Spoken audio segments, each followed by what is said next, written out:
Dear theatre lovers, welcome to our rehearsed reading. We hope you enjoy it.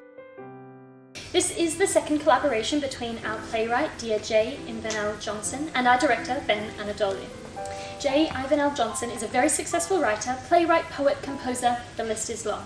She lives on the east coast of Canada and is very much in touch with the theatre scene here in London. As for our director, Ben, well, he keeps humming this old song to himself. Big in Japan, nobody knows him over here. Along the way, we have learned a lot and have had a lot of fun. Now we are here to share it with you. And here are our cast members. We've got Alexander Wardach, Steve Locke, Ashley Wilce, Nettles, Simone Sklan, Jennifer Nettles, Brendan Nelson. My name is Ivy Thorne. We would like to thank the Kensington Drama Company for their moral support and putting us in touch to start with. Yes. A couple of housekeeping things. There will be a 15-minute interval between the two plays, and we hope to see you at the bar after the show for a drink. Please be mindful to keep your phones on Do Not Disturb or turn them off, up to you. Just make sure there's no noise. And please pay attention to housekeeping rules and the fire exit. Once again, thank you very much for your company and support. Enjoy the show.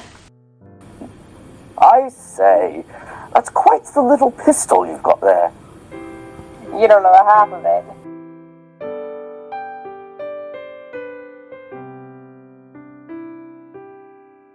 Uh-oh. Nope, you better. So Daddy Frank told me to go out in the backyard and play. Yay! But I was too mad that Darren was accusing himself. Okay. The pistol's report. Thank you, Norman. That was excellent, and you barely stuttered that time. And next, Jordie, it's your turn. All right, Miss Lee, just a sec. Now, Jordie, it was meant to be finished for last night's homework. I'm done. Just putting a polish on it. Okay. You don't need to glare at me like that. Jordie stands with a hand shoved in the pocket of her overalls. She pulls out a baseball cap from a pocket and puts it on backwards. Her hand goes back into a pocket while the other hand holds out her papers, from which she reads. The cap, Jordie. Oh, please, Mrs. It makes me feel more like myself for reading. All right, just for your report. Off you go. What I Did on the Weekend by Jordan Weatherby, Mrs. Blasphema's grade 4 English class, Braxtonville School, 2007. Jordie, you will not read that paper with your mouth full of gum. Take it out, please. Oh, Mrs. I just put 2 fresh sticks in there to give me confidence, you know? Now, to the bin. Okay. What I Did on the Weekend by Jordan Weatherby, Mrs. Blasphema. Not all that again. Start your story. This weekend, my 2 dads and me were going to relax and go climb trees, go on a trail ride in my favorite stables, and watch some movies and eat popcorn and stuff. But it turned out pretty different. It was okay, though. I still got to spend some time climbing trees and watching some other riders and stuff, and I got popcorn, too. That was kind of an accident, but it was my whole supper on Saturday.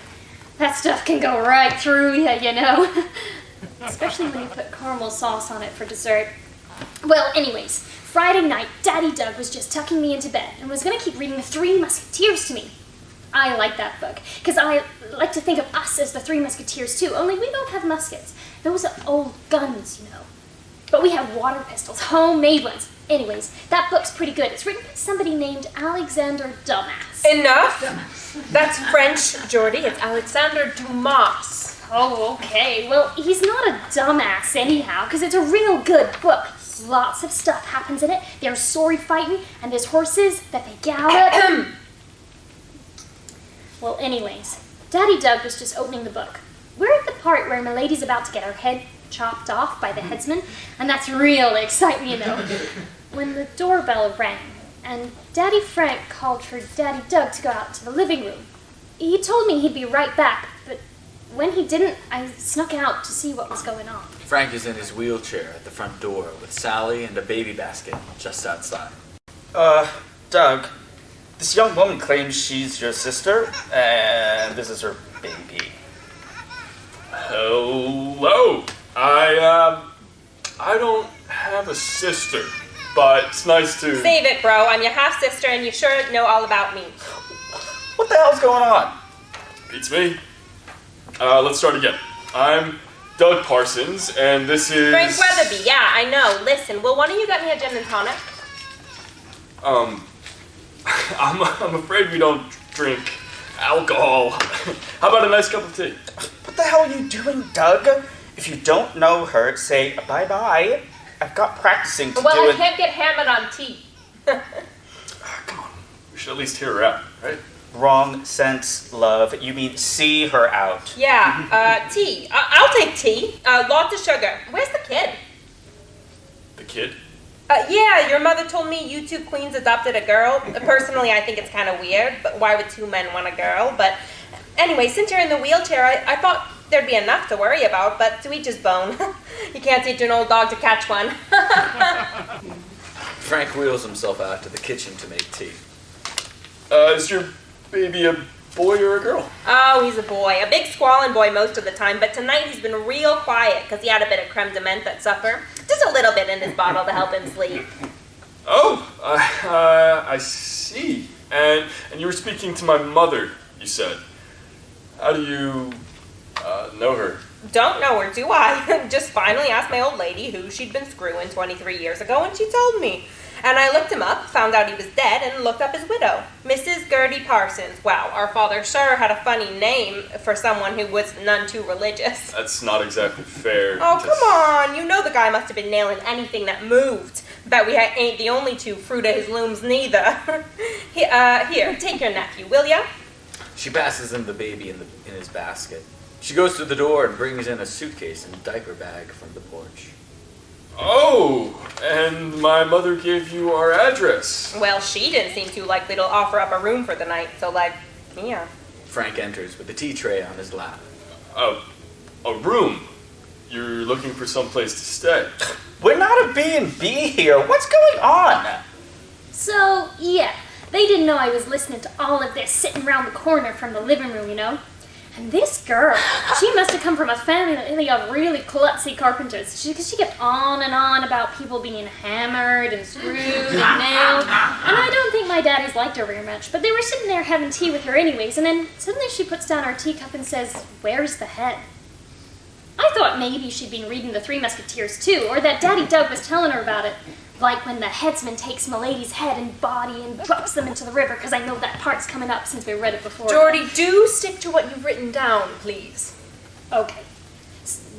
So, anyways, she wasn't talking about the book at all. Daddy Doug pointed toward me, and I got scared, because they knew I was there, you know.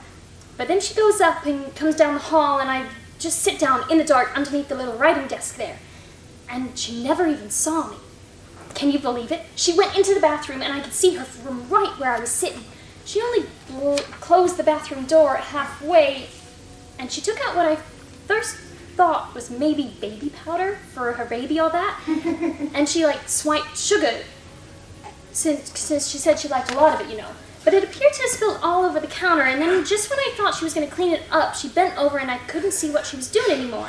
But I know in some old movies that I've seen with daddies, they love watching those, that the women say they go to the bathroom to powder their nose. So I figured that's must have what she'd been doing. Because when she came out, she had some on her nose and she was brushing it off like... Oh, then the baby started crying. And she turns and runs back into the bathroom, this time closes the door all the way. What should I do? Both men do a silly goo-goo gaga routine at baby to try and make him stop crying. Jordie always liked it when we did that with her. No, every child is a different kind of flower. And this one has its own watering system. Where the heck is she? I'm sure she'll be back in a minute. Please, God. Oh, this crying will wake Jordie. Take him out. Doug removes the baby from his carrier. The crying gradually decreases and stops. Doug is just about to put him back in carrier when there is a knock on the door and the baby starts again. Frank wheels to the door and opens it. Gertie enters. Mom!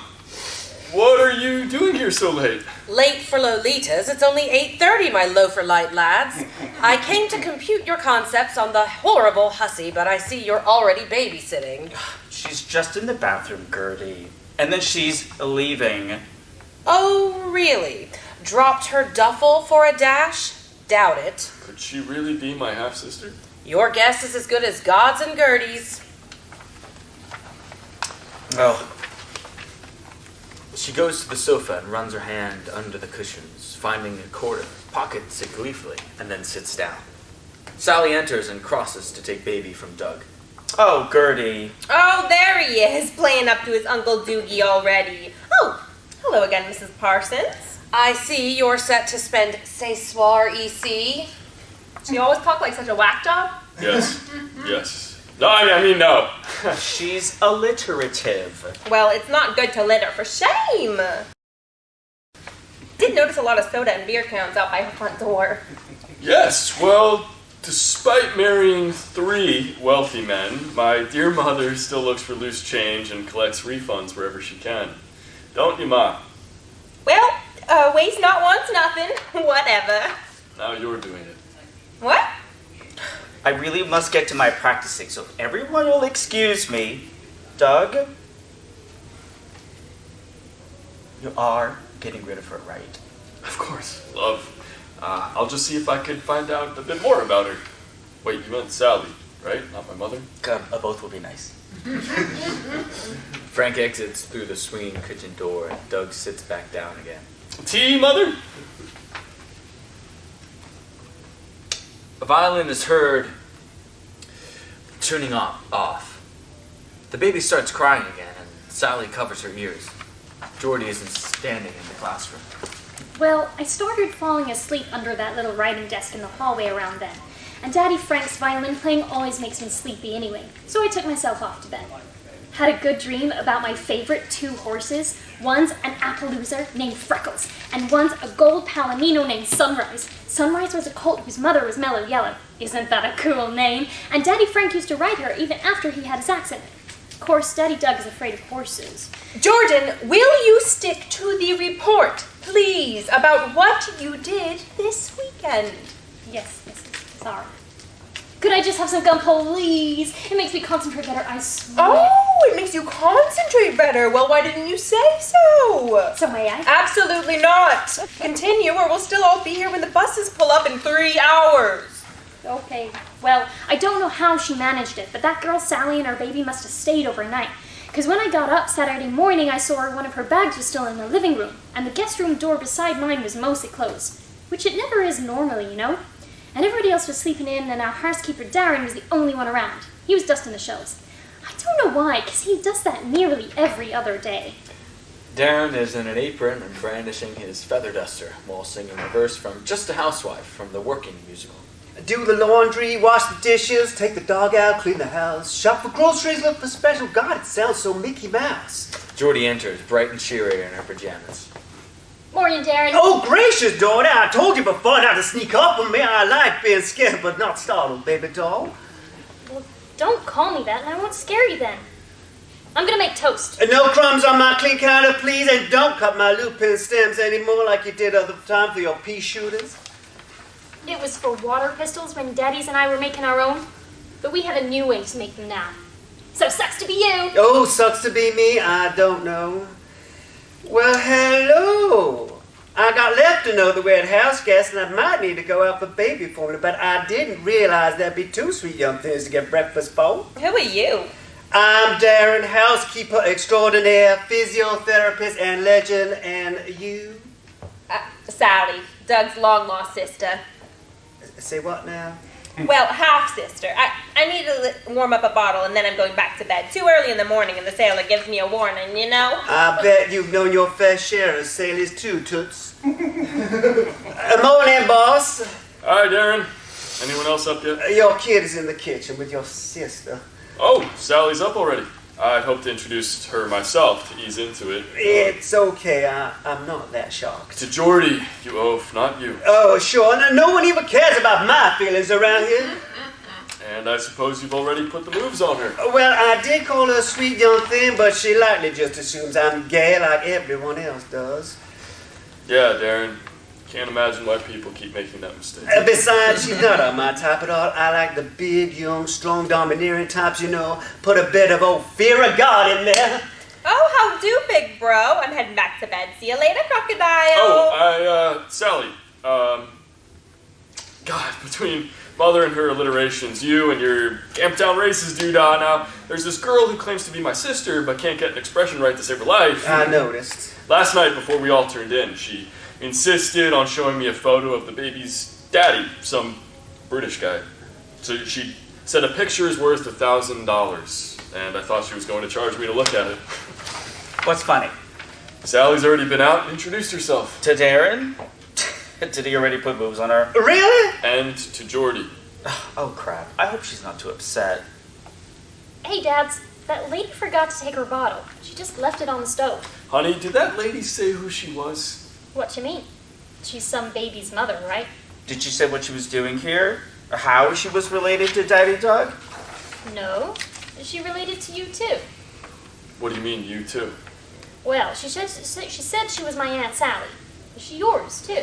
Some days I feel like I'm living in a country and western song. She might be my half-sister. That's all, honey. Did you want to take that bottle into her and meet the baby? Sure. I don't care. I'll get dressed first. Make sure you leave a trail of breadcrumbs so I can find your way back now. Well, guess we didn't need to worry about that one. Talk about taking it in stride. Someone dropped this. What is it? A photo of some dude with a tweed cap on. Can't really see his face very well. Oh, that must be Sally's photo of little Jason's dad. That's where we were standing last night when she was showing me. What'd you say about him? Something nuts, like he had lots of money now, but his mother had just been a hairdresser, and his father was a mailman? Milk man, I think she said. Said his name was Gordon Sumner. Gordon Sumner. Say what now? What do you mean? Wait a minute. You're right! Oh no, it can't be! What? For goodness sakes! Well, you're a classical musician, so you wouldn't likely know, but... Gordon Sumner, the real Sting's name, and you say the guy was British? Oh, for God's sake, there must be 1,000 Gordon Sumners. Whose mothers were hairdressers and fathers were milkmen? What? And the baby starts crying. Jordie is in the classroom. Yeah, so I took the baby bottle into this Aunt Sally after I put my shorts on. You know the shorts that I hate with the girly flowers and the red bow and stuff? And I open the door and there's this cowboy in there and he's wearing his big old cowboy hat and showing Aunt Sally some rodeo tricks. I guess he was bouncing up and down on the bed like he was riding his bucking bronco or maybe a bull. Jordie, could I see your report for a minute, please?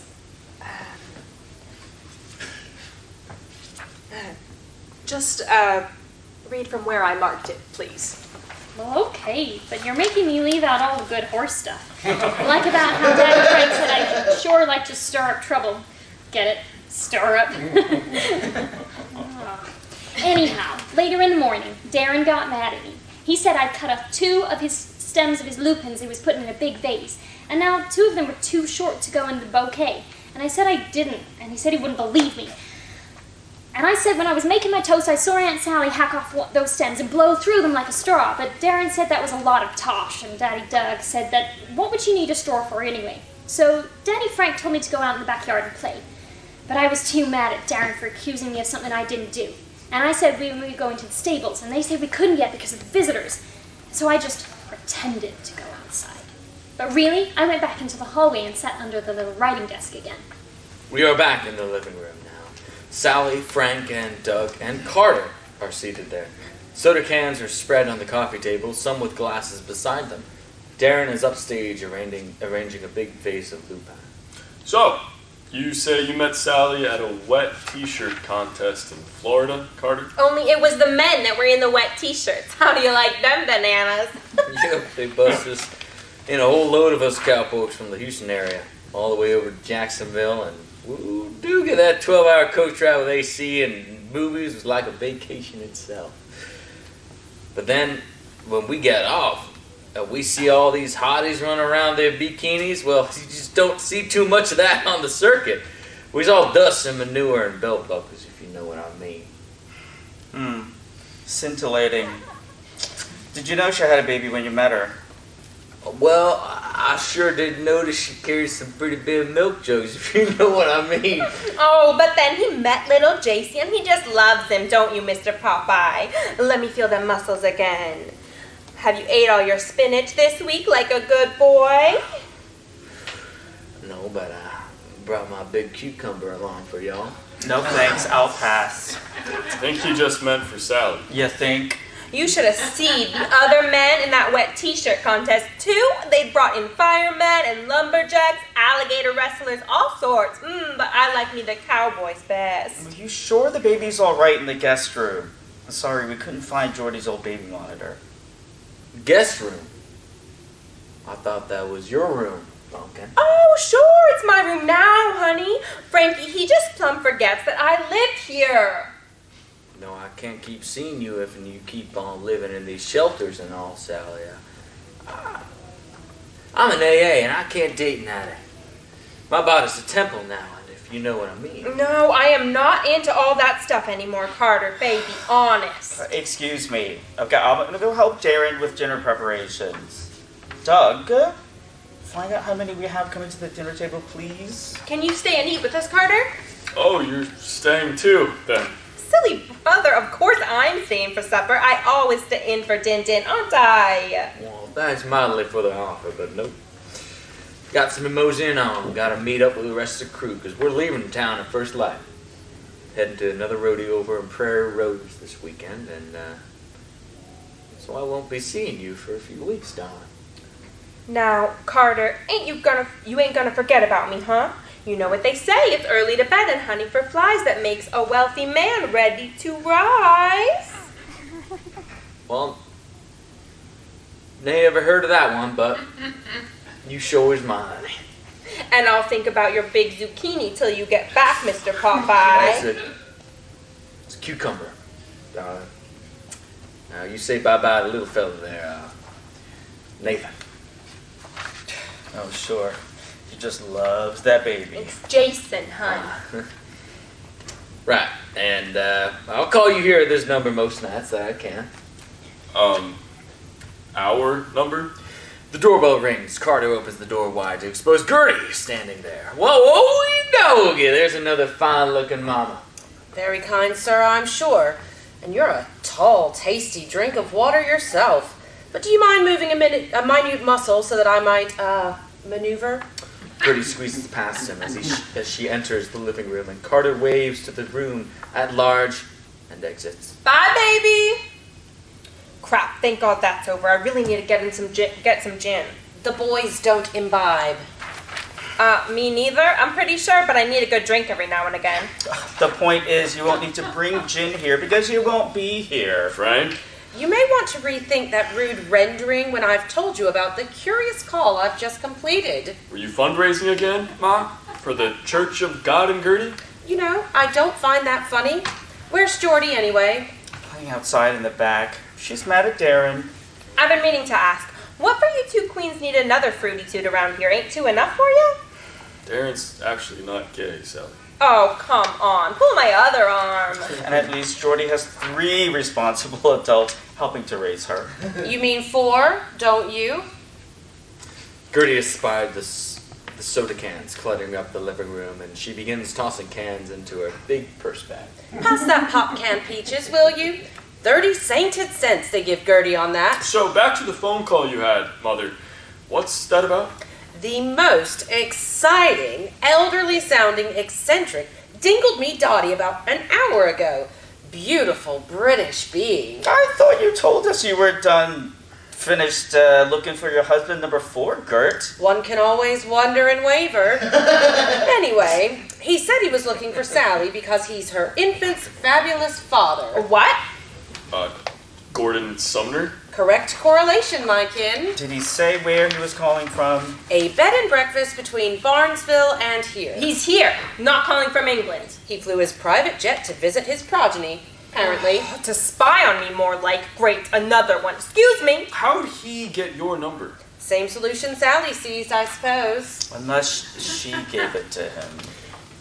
Jordie then enters and starts to cross to the kitchen, then pauses. Oh, hi, Granny Gert. I thought you were playing outside. Oh, I came in When? I didn't see you go by. a while ago. Should Aunt Sally be crying in the bathroom? You're already adopting an aunt. No! I assumed she went to check on the baby. How do you know she's crying? Oh, well, I just saw her leaning over the bathroom counter when I passed. She doesn't shut doors too well. And she was sniffling like you always told me not to do. Jordie continues her determined march into the kitchen. Well, I'm gonna go check on the baby. Doug, you and your mother go see what's up with this girl, and please get her out of here soon. You know we promised a fun weekend to Jordie, alone. As they all exit down the hall, Darren enters from the kitchen with some dishes. He starts setting the dining table on which his vase of flowers are placed. He is fussing with the bouquet as Jordie enters from kitchen with a small packet in her hand and a glass of lemonade. Darren, did you forget to put your plant food in? Here. And I didn't lop off any stems, you know. Okay, whatever you say. And no, I didn't forget the... Jordie, where do you find this? In that elf cookie jar we almost never use. I was looking for snacks. Oh, okay. Jordie then exits with her lemonade to hallway. Darren looks around and crosses to sit on the couch where he opens the Ziploc bag and takes a tentative sniff. Then he dunks his pinky into white powder and touches it to the tip of his tongue, making a face. He looks around again, zips it back up. We hear the voices of others in the hallway who are returning to the living room, and so Darren quickly pushes the packet under the sofa cushions and stands up. Darren! Just to let you know, there'll apparently be a Mr. Gordon Sumner here for dinner this evening. Say what now? You mean Sting? Is Dinah coming? Sting what? Who? The only oral owls allowed are from Winnie's Woods. Hoo yourself. He means Sting is a who? You know, the musician Sting? Of course. Gorgeous Greek god. Well, you can add Gordon to that alliteration of G's. I believe you were speaking on the phone to Gordon Sumner, otherwise known as Sting, Ma. Well, when is she leaving? The baby is sleeping way too much. I wouldn't be surprised if she gave him some creme de menthe again. Don't know when they're leaving, but my new hubby is coming for dinner. I'm staying too, Darren. Sting is already married, you know. Well, I can be his North American Nanette then. We don't even know if it's him. Private jets, parents, milkman, and hairdresser, remember? Still. Sadly, he says he's coming to make sure she and the baby have settled properly into a good living situation, or he'll take the baby away from her, back to the UK. So, like, Carter, the cowboy, checking up on her. Well, without the yeehaws and y'alls. And with mucho moolah. So I said she could stay just one more night. Doug! Well, they are my flesh and blood. Isn't that just another big assumption? Bosses, may I have a word with you in the kitchen, please? I had dinner for 3 of you planned for tonight. I was able to expand that for one more, for 3. And let's not talk about dirty diapers in the garbage pail, shall we? The men exit. Jordie sits on the couch and begins automatically searching under and behind the cushions for loose change. She finds the packet, opens it, sniffs, scowls, and goes to the front door, hurling it out and shaking head in disgust. Sally enters, sniffling. Greetings, girl. What? Hankering for a hanky? What? Crying? Or caught a cold? Oh, no, I'm fine. No, you are not fine. You need to get help. What the hell you mean, you old broad? I mean, you've got some powder on your pucker? I'm going to get you a hot herbal hibiscus with honey. Then we're going to talk turkey, and by that I mean cold turkey. Sally takes her partial gram of cocaine from her pocket, looking longingly at it. Jordie enters. Aunt Sally, have you seen my gram? Your gram? Oh, I see, your grandma. Yeah, kitchen.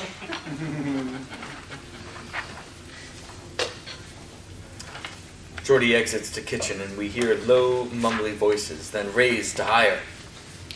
But Grammy promised we'd all go. There's going to be all kinds there. Bays, chestnuts, dapplegrays, palominos, buckskins, and I want to see. Jordie, we'll talk about this later. This is not a good time. But that's just it. I want a good time. Gertie now enters with Jordie. She's holding a tea tray and pours 1 cup out, passing it to Sally. Jordan, that Hillcrest Hunter Jumper show is held 3 times a term. If we can't get you there next Saturday or Sunday, we soon shall. Promise. I love seeing how high they can get. Yes, Some people do. Oh God, that's him. That's Gord. Please don't tell him, Mrs. Parsons. Don't tell anyone. I'm really trying, honest. Scoot now, Jordie. Greetings, gorgeous guest. Ah, it's you. I recognise your quaint way of speaking. And you must be Mr. Sumner. Superb. Now, as Gertie offers to take his jacket and does whatever else she can to place a hand on him here and there, flirting all the while, she sits beside him on the sofa, and they speak in murmured tones, pouring out and sipping herbal tea while the swinging kitchen door is partly opened, and Frank, the lowest, then Doug, middle, and Darren all poke their heads through to try and get a look. Well, Is it him? Is it? I don't know, do I? Darren, is it him? I can't tell. It could be, I suppose. Also, during the above men's dialogue, Jordie peeks around the corner from the other side of the hallway. She is only there for a matter of 10 seconds as the bang of a door down the hall is heard. 10 seconds after this, Sally enters with baby and Moses' basket carrier. The kitchen door swings shut and men's heads disappear. How do, Gordy? Didn't know you was flying over here. Oh, hello, Sally.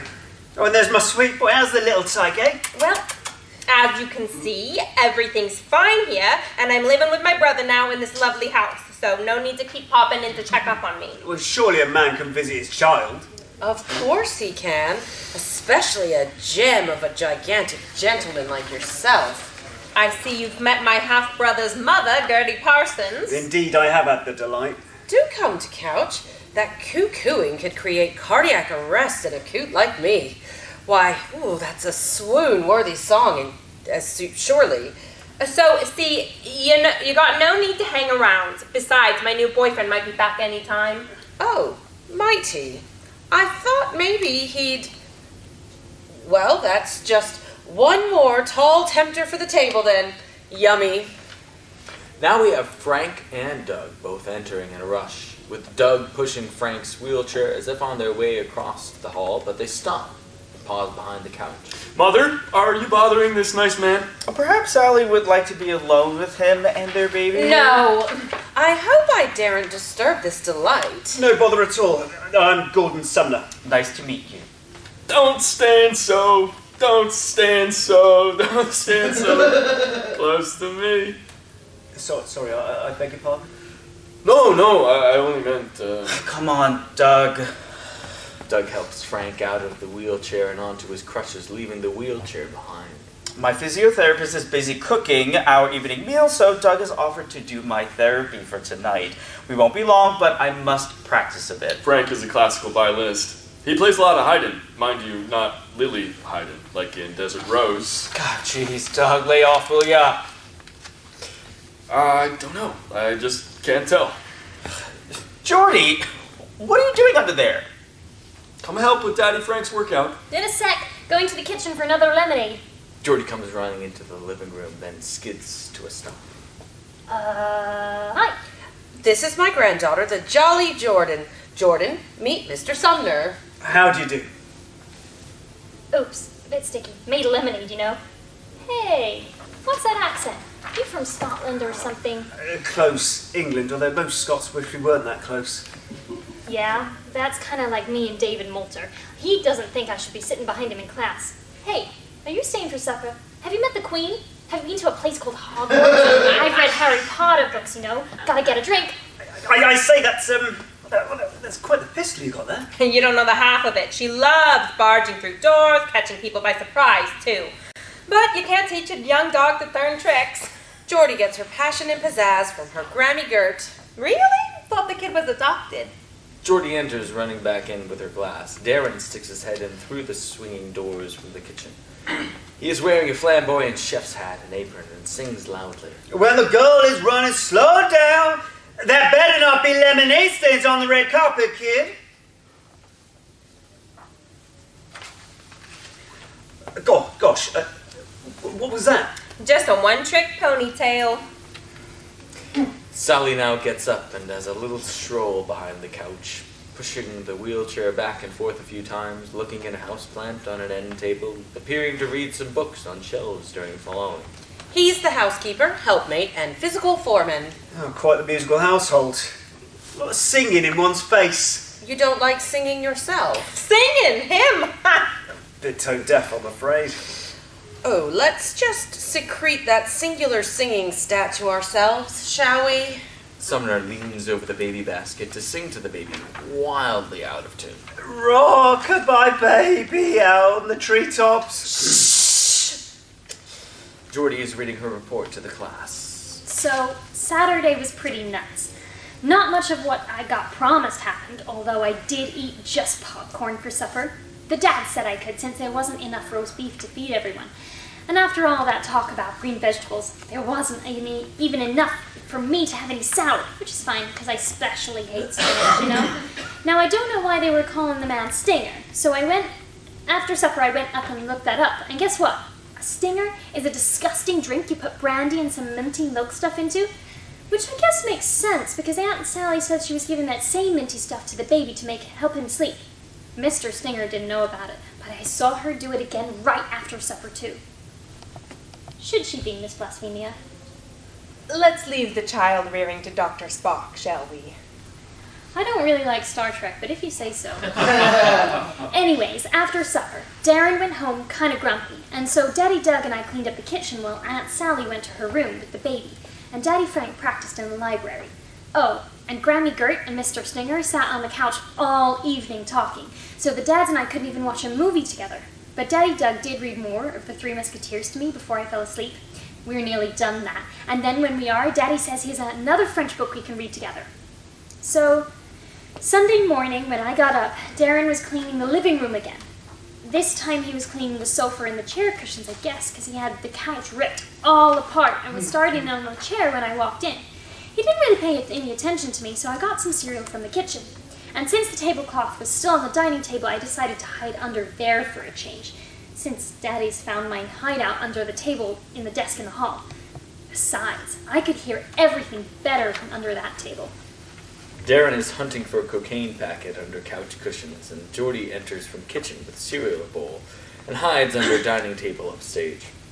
Darren enters, hands on hips, confused. Looks around, thinking. Sally enters. Listen, Toots, I know what you've been up to around here, and if you and that baby don't leave this morning, I'm going to tell the bosses.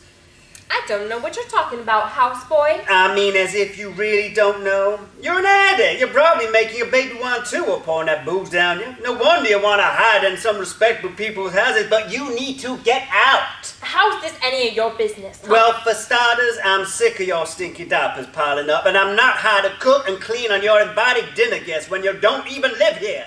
And I care about Jordie, and I don't think she needs to walk in on you with some rancher riding all that little big horse. All right. Shush, we'll leave sometime today, okay? Now, don't you interrupt me, Chucky. I'm not finished. Yesterday, Jordie found a certain little packet of yours that I assume you hid in the kitchen. What? Damn, where is it? She thought it might be plant food for the floral bouquets, but I knew. I hid it under the sofa cushions before anyone else saw it. No need to go looking. It's not there now. What the hell? Where is it then? No idea. Oh, give me a break. Don't tell me, or I might just... Sally feels violent and goes to grab him, but he flings her off. I need that packet. Where is it? I told you where I saw it last. Obviously, it's been moved by someone else, and I hope it's not Jordie. What the hell? Do you know how much that gram's worth? I don't give a rat's patootie. Oh, I gotta find it. No, what you gotta do is clear out of here, got it? Before I tell Frank and Doug. Tell us what? You finally decided to put the moves on my sister, did you? Did you not see the size of her big cowboy boyfriend? She had something in her eye. I was trying to help. Oh, yeah, thanks. That's better. You know what they say? It's like looking for a needle in your eye. Frank now enters in his wheelchair and interrupts the arrested violence and the cover-up. Jordie up yet? Not that I've seen. Must be sleeping in. She's not used to having a baby wake her, crying at 3 a.m. Oh, I thought I got him quiet pretty quick. Well, about that, Sally, I think Doug and I would like to talk to you seriously now about... Frank, didn't we agree we were going to the market for some things first? We'll make a nice Sunday brunch when we get back, and we can talk to Sally then. All right, fine. Darren, if you could plan on my exercises later this afternoon, this household might be sorted by then. Keep an eye on Jordie while we're gone, please. Frank and Doug grab their keys and jackets from beside the front door and exit. I got some tidying to do in the lobby. I better not find this room turned upside down when I get back.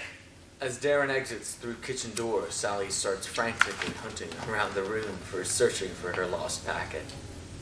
Jordie's face is seen peering out from below the dining tablecloth. Sally then moves to the window near the front door, patting jacket pockets on the coat rack, looking on and under the table that has the keys. She looks out the window by the door and visibly starts, then pulls the front door open. During the following dialogue, Jordie peers out from under the table through most. What the hell? Crap! What are you doing here? I came by to get what's owed me, and surprise, surprise.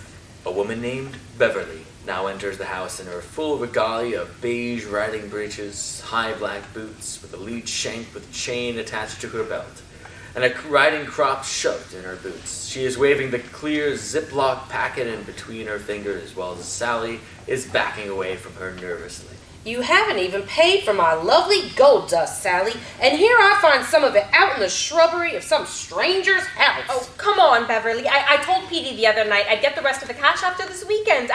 How did you find me here? Think you'd sneak away that easy? Pete told me you'd only given him half, but took the full icing load with you, so I had him follow you, of course. He's been watching this house all weekend. He has?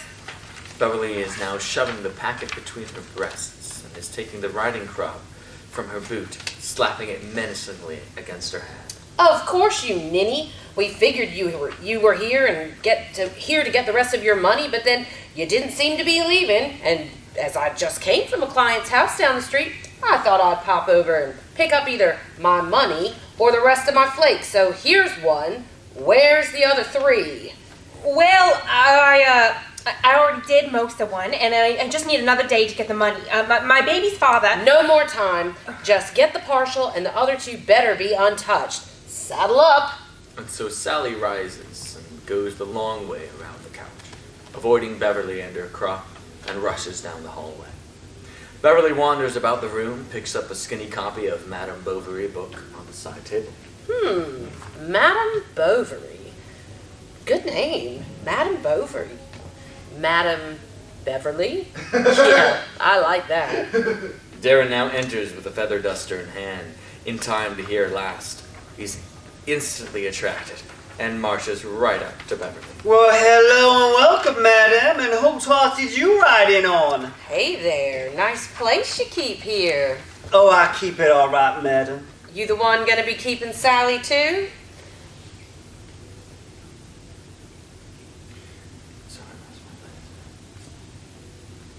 She She embraces him, grabs his behind, and pats the wallet in his back pocket. You got a nice fat wallet for that, huh? I got some nice fat lot of things.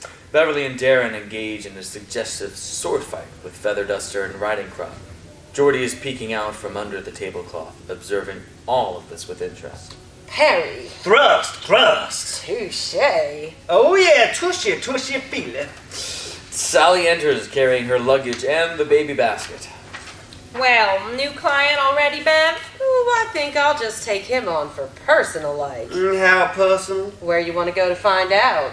I've got the first part of the White Lady, Bev, but I'll have to wait until my brother comes back to give you the rest. Any idea how I can kill some time? Don't follow me, madam. We got a whole library full of ropes and railings and ladders. Beverly snaps the chain of lead shank to his belt strap and they canter, exit out kitchen door. Beverly smacking her boot with her crop. Sally sits and starts reading, weeping.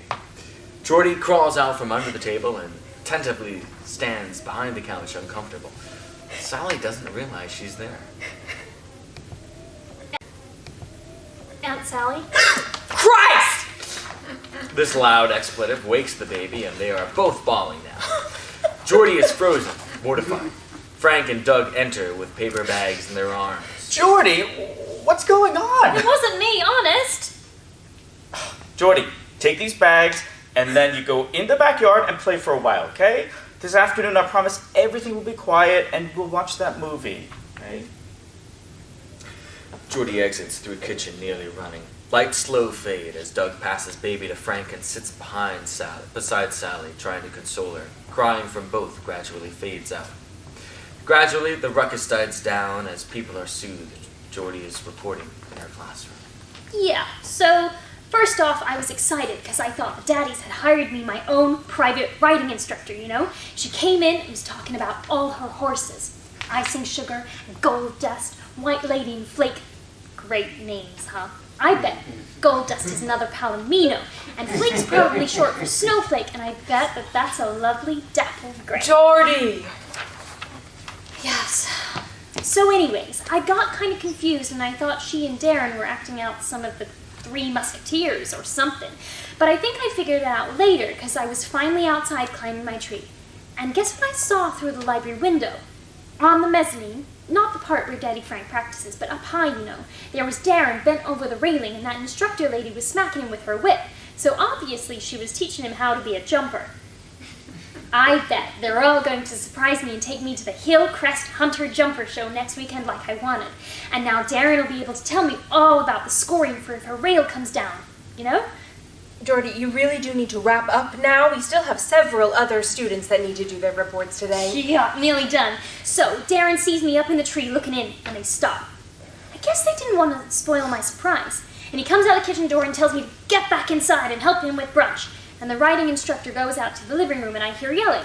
So Darren and I went to see what was going on. Gertie and Sumner are holding hands and everyone else is shouting and arguing. Ooh, baby, you are wonderful, Wookie. Oh, get off him, old woman. He's mine. Not anymore. Well, everyone, please listen. We need to sort out how to help Sally. So sorting Sally. I need to practice and get my physio done today. Everyone just get out. Come on, everyone. Frank's had enough, and I have to. Sally wears the rest of my stuff. Or are you gonna ask one of these rich gents to pay me off? I can't get the stuff right now. It's, At this point of utter confusion, the baby starts crying and Sally goes to rock his basket. Sumner appears ready to help her, but Gertie pulls him back. Gord, no goo-goo gaga, and no Sumner singing subtle sweetness either. Just can't stand my tone-deaf warbles. Ah, so he's not Sting. Told you, love. I said I couldn't really tell. Well, he may not be your rock star, but he's mine. oh, he's here for us. Me. He's mine, I said. The last line is heard by Carter, who has just opened the front door. Hey, whoa, up there, little doggy. Sal gal. I thought I was yours. Carter, hun, I thought you left town. Well, good thing my pickup broke down, otherwise I'd never known you was two-timing me. Carter strides over to Sumner and is going to hit him, but Beverly takes out her crop and smacks Carter with it. A fight ensues between Carter, Beverly, and Sumner. Sumner grabs one of Frank's crutches from the rack that is kept there for them and is swinging it around, trying to protect himself from blows. Doug and Gertie are trying to break it up. Frank is off to the side shouting for them to stop. Sally is still trying to quiet baby.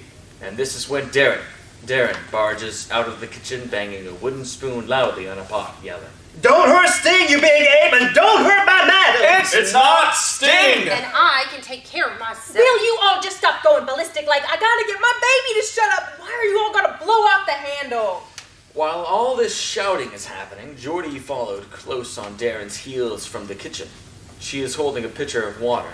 She goes directly to Frank's wheelchair and pulls off the two rubber ends on the handlebars, and the clear packets that were hidden inside the handles spill open and the white powder falls everywhere.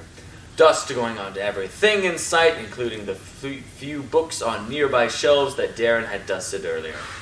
Everyone stops dead and stares. There was a long pause. Well, talk about flying off the handle, sweet. Or maybe did you mean blow up the handle? Suddenly, there is much action. Beverly runs to the spilled cocaine and starts trying to push it back in various pouches. Sally sits on the sofa and starts to cry. Doug, Carter, and Sumner try to console her. Frank tries to rock the baby, who is still crying, while Gertie moves about the room checking under cushions and in coat pockets by door for loose change. She finds some and pockets it for herself. Darren has exited via kitchen door, but returns with Frank's bow and violin. He hands the violin and bow to Frank. Frank begins to softly play Rockabye Baby. Sally and Baby stop crying. See, now what happened was, Daddy Frank and I used to play with his rubber handlebar grips because they make good water pistols. We found out once on a picnic at the beach that the little hole at the end makes a real good shooter with a bicycle pump. And so I came out to spray down those guys that were fighting to make them cool off, you know? I've seen that on TV when two dogs are fighting and you spray them with the hose. But when I pulled the handles off, all that white gunk came out. And now I don't get why, but that sure shut everyone up, you know? And then after she helped clean up a bit, the writing instructor said she had to go, but Darren said he'd see her later and wait. So now I know they're taking me to see the horse show next weekend. Thank you, Jordie. Next, now I'm going to finish up this report with something like a riddle that Grammy Gert really likes too. 1A, 2 double A's, and a triple A. See, it goes like this. Carter the cowboy had to call for AAA, you know, to come and fix his broken down truck.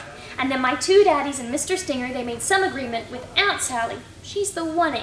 So Aunt Sally said she's a dick, and her boyfriend Carter is going to fix her up with another dick. I think you mean addict, Jordie.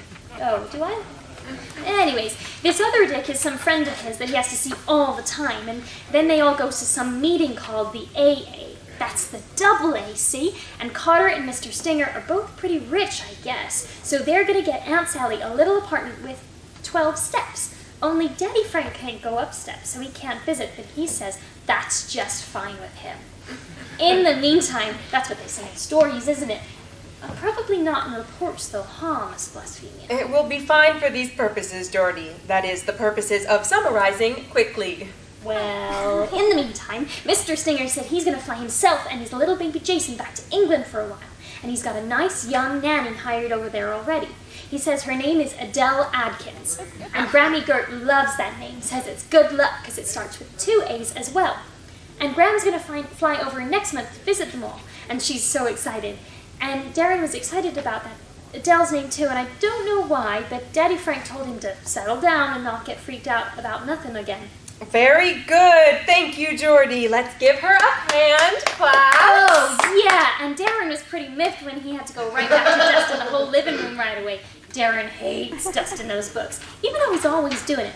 And speaking of books, we finished the easy read version of The Three Musketeers, and now Daddy Stug is starting me on another French book, the easy read version of something called My Damn Ovary. Oh, sorry, missus, didn't mean to swear in class and all, but it is the title.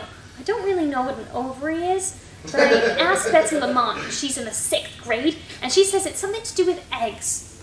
So I guess it'll be a book about chickens in France or something. And that's the end of my report. I hope you liked it. Thank you, Jordie. You may take your seat now. Next, we'll have Bobby Maxwell. Come on up, Bobby, and do hurry.